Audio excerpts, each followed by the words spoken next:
देवव्रत की भीष्म प्रतिज्ञा। वैशंपायन जी कहते हैं, जन्मेजय, एक दिन राजा शांतनु यमुना नदी के निकटवर्ती वन में गए। वहां राजा को अवर्णनीय एवं परम उत्तम सुगंध का अनुभव हुआ। वे उसके उद्गम स्थान का पता लगाते हुए सब ओर विचरने लगे। घूमते घूमते उन्होंने मल्लाहों की एक कन्या देखी जो देवांगनाओं के समान रूपवती थी। श्याम नेत्रों वाली उस कन्या को देखते ही उस राजा ने पूछा, भीरू, तो कौन है, किसकी पुत्री है और क्या करना चाहती है? वह बोली, राजन, आपका कल्याण हो। मैं निषाद कन्या हूं और अपने पिता महामना निषाद राज की आज्ञा से धर्मार्थ नाव चलाती हूं। राजा शांतनु ने रूप, माधुर्य तथा सुगंध से युक्त देवांगना के तुल्य उस निषाद कन्या को देखकर उसे प्राप्त करने की इच्छा की। तदनंतर उसके पिता के समीप जाकर उन्होंने उसका वरण किया। उन्होंने उसके पिता से पूछा, मैं अपने लिए तुम्हारी कन्या चाहता हूं। ये सुनकर निषाद राज ने राजा शांतनु को ये उत्तर दिया, जनिष्य, जब से इस सुंदरी कन्या का जन्म हुआ है तभी से मेरे मन में ये चिंता है कि इसका किसी श्रेष्ठ वर के साथ विवाह करना चाहिए, किंतु मेरे हृदय में एक अभिलाषा है, उसे सुन लीजिए। पाप रहित नरेश, यदि इस कन्या को अपनी धर्म पत्नी बनाने के लिए आप मुझसे मांग रहे हैं तो सत्य को सामने रखकर मेरी इच्छा पूर्ण करने की प्रतिज्ञा कीजिए, क्योंकि आप सत्यवादी हैं। राजा, मैं इस कन्या को एक शर्त के साथ आपकी सेवा में दूंगा। मुझे आपके समान दूसरा कोई श्रेष्ठ वर कभी नहीं मिलेगा। शांतनु ने कहा, निषाद, पहले तुम्हारे अविश्वर को सुन लेने पर मैं उसके विषय में कुछ निश्चय कर सकता हूँ। यदि देने योग्य होगा तो दूंगा और देने योग्य नहीं होगा तो कदापि नहीं दे सकता। निषाद बोला, पृथ्वीपति, इसके गर्भ से जो पुत्र उत्पन्न हो आपके बाद उसी का राजा के पद पर अभिषेक किया जाए, अन्य किसी राजकुमार का नहीं। वैशंपायन जी कहते हैं, जन्मेजय, राजा शांतनु प्रचंड कामाग्नि से जल रहे थे तो भी उनके मन में निषाद को वह वर देने की इच्छा ना हुई। काम की वेदना से उनका चित्त चंचल था। वे उस निषाद कन्या का ही चिंतन करते हुए उस समय हस्तिनापुर को लौट गए। तदनंतर एक दिन राजा शांतनु ध्यानस्थ होकर कुछ सोच रहे थे, चिंता में पड़े थे। इसी समय उनके पुत्र देवव्रत अपने पिता के पास आए और इस प्रकार बोले, पिताजी, आपका तो सब ओर से कुशल मंगल है। भूमंडल के सभी नरेश आपकी आज्ञा के अधीन हैं, फिर किस लिए आप निरंतर दुखी होकर शोक और चिंता में डूबे रहते हैं? राजन, आप इस तरह मौन बैठे रहते हैं मानो किसी का ध्यान कर रहे हो। मुझसे कोई बातचीत तक नहीं करते। घोड़े पर सवार हो कहीं बाहर भी नहीं निकलते।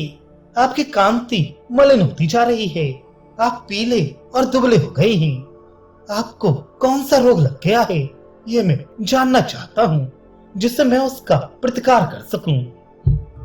पुत्र के ऐसा कहने पर शांतनु ने उत्तर दिया, बेटा, इसमें संदेह नहीं कि मैं चिंता में डूबा रहता हूँ।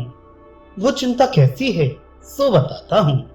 सुनो भारत, तुम इस विशाल वंश में मेरे एक ही पुत्र हो।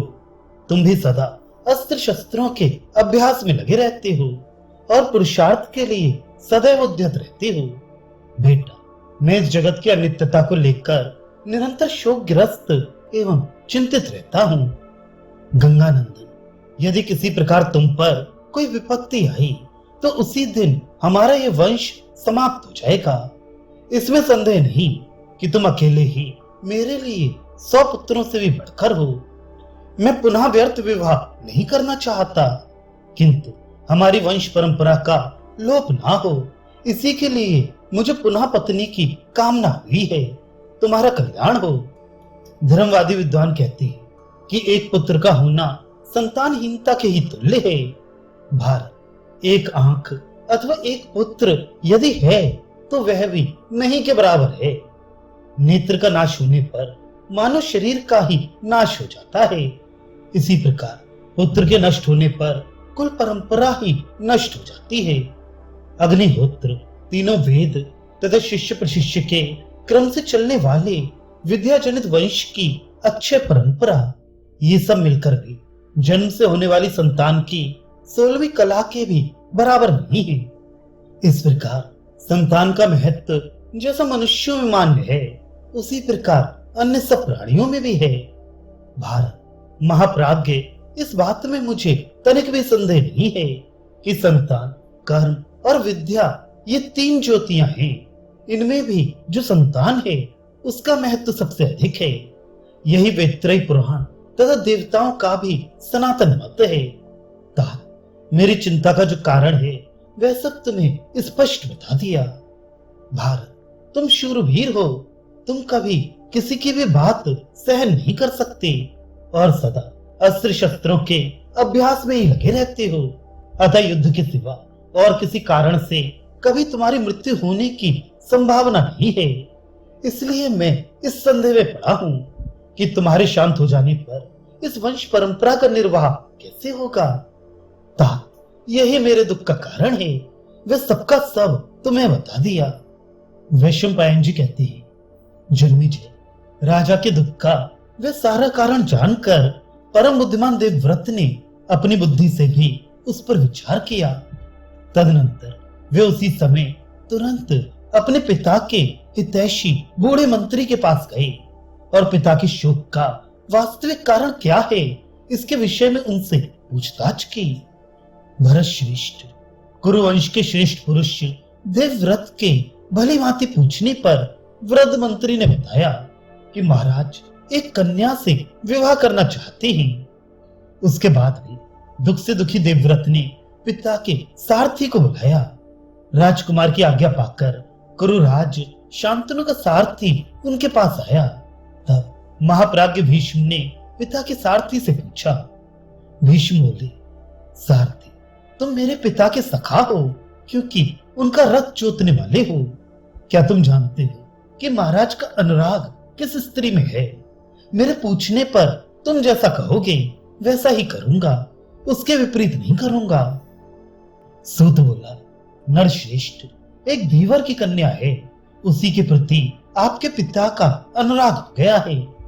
महाराज ने धीवर से उस कन्या को मांगा भी था, परंतु उस समय उसने ये शर्त रखी कि इसके गर्भ से जो पुत्र हो वही आपके बाद राजा होना चाहिए।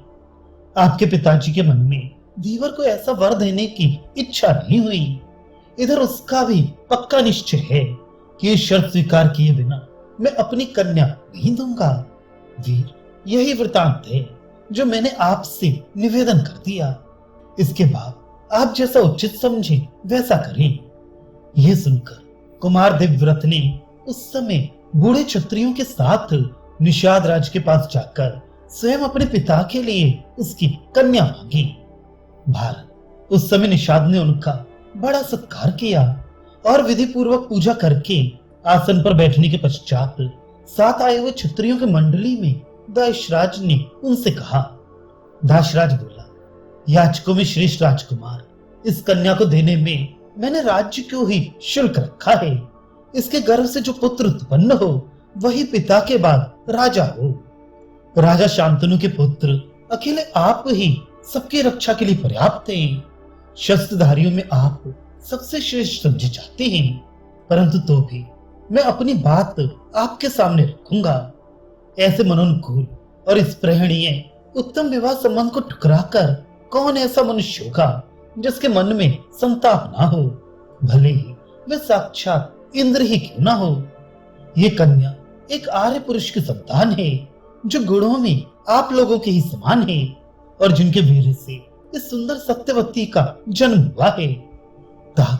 उन्होंने अनेक बार मुझसे आपके पिता के विषय में चर्चा की थी।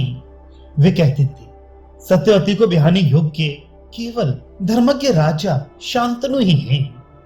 महान कीर्ति वाले राजर्षि शांतनु सत्यवती को पहले भी बहुत आग्रह पूर्वक मांग चुके हैं, किंतु उनके मांगने पर भी मैंने उनकी बात अस्वीकार कर दी थी। युवराज, मैं कन्या का पिता होने के कारण कुछ आपसे भी कहूंगा ही। आपके यहाँ जो संबंध हो रहा है उसमें मुझे केवल एक दोष दिखाई देता है, बलवान के साथ शत्रुता। परंतु आप जिसके शत्रु होंगे वो गंधर्व हो या असुर, आपके कुपित होने पर कभी चिरंजीवी नहीं हो सकता। पृथ्वीनाथ, बस इस विवाह में इतना ही दोष है, दूसरा कोई नहीं। आपका कल्याण हो। कन्या को देने या न देने में केवल यही दोष विचारणीय है, इस बात को आप अच्छी तरह समझ लें। वैशंपायन जी कहती है, जन्मेजय, निषाद के ऐसा कहने पर गंगानंदन देवव्रत ने पिता के मनोरथ को पूर्ण करने के लिए सब राजाओं के सुनते सुनते ये उचित उत्तर दिया। सत्यवानों में श्रेष्ठ निषाद राज, मेरी ये सच्ची प्रतिज्ञा सुनो और ग्रहण करो। ऐसी बात कह सकने वाला कोई मनुष्य ना अब तक पैदा हुआ है और ना आगे पैदा होगा। लो, तुम जो कुछ चाहते या कहते हो वैसा ही करूंगा। इस सत्यवती के गर्भ से जो पुत्र पैदा होगा वही हमारा राजा बनेगा। जन्मेजय, देवव्रत के ऐसा कहने पर निषाद उनसे फिर बोला। वह राज्य के लिए उनसे कोई दुष्कर प्रतिज्ञा कराना चाहता था। उसने कहा, अमित तेजस्वी युवराज, आप ही महाराज शांतनु की ओर से मालिक बनकर यहाँ आए हैं। धर्मात्मा, इस कन्या पर भी आपका पूरा अधिकार है।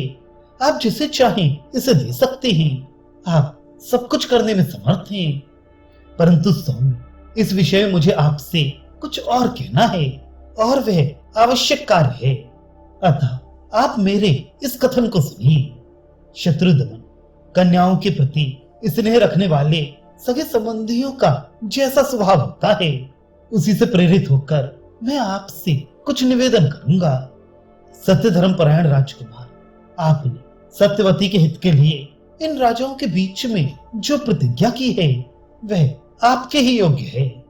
महाबाहु, वह टल नहीं सकती, उसके विषय में मुझे कोई संदेह नहीं है। परंतु आपका जो पुत्र होगा वो शायद इस प्रतिज्ञा पर दृढ़ न रहे, यही हमारे मन में बड़ा भारी संशय है।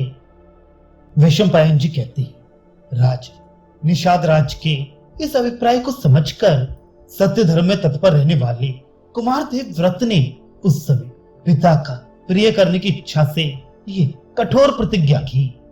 भीष्म ने कहा, नरश्रेष्ठ निषाद राज, मेरी ये बात सुनो।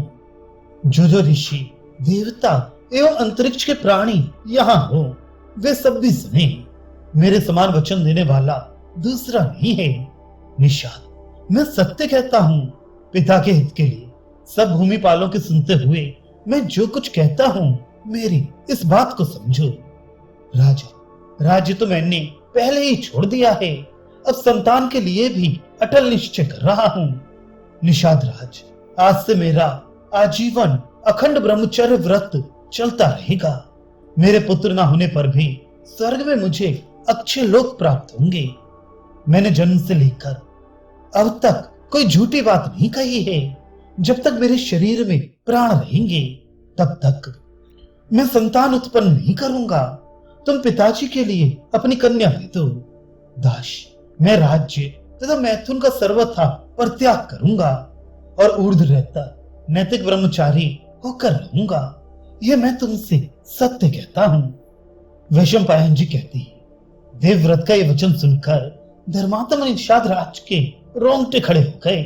उसने तुरंत उत्तर दिया, मैं ये कन्या आपके पिता के लिए अवश्य देता हूँ। उस समय अंतरिक्ष में अप्सरा, देवता तथा ऋषिगण फूलों की वर्षा करने लगे और बोल उठे, ये भयंकर प्रतिज्ञा करने वाले राजकुमार भीष्म हैं, अर्थात भीष्म के नाम से इनकी ख्याति होगी। तत्पश्चात भीष्म पिता के मनोरथ की सिद्धि के लिए उस यशस्विनी निषाद कन्या से बोले, माताजी, इस रथ पर बैठिए, अब हम लोग अपने घर चलें। वैशंपायन जी कहते हैं, जन्मेजय, ऐसा कहकर भीष्म ने उस भामिनी को रथ पर बिठा लिया और हस्तिनापुर आकर उसे महाराज शांतनु को सौंप दिया। उनकी इस दुष्कर कर्म की सब राजा लोग एकत्र होकर और अलग अलग भी प्रशंसा करने लगे। सबने एक स्वर से कहा, ये राजकुमार वास्तव में भीष्म है। भीष्म के द्वारा किए हुए उस दुष्कर कर्म की बात सुनकर राजा शांतनु बहुत संतुष्ट हुए और उन्होंने उन महात्मा भीष्म को स्वच्छंद मृत्यु का वरदान दे दिया। वे बोले, मेरे निष्पाप पुत्र, तुम जब तक यहाँ जीवित रहना चाहोगे तब तक मृत्यु तुम्हारे ऊपर अपना प्रभाव नहीं डाल सकती। तुमसे आज्ञा लेकर ही मृत्यु तुम पर अपना प्रभाव प्रकट कर सकती है।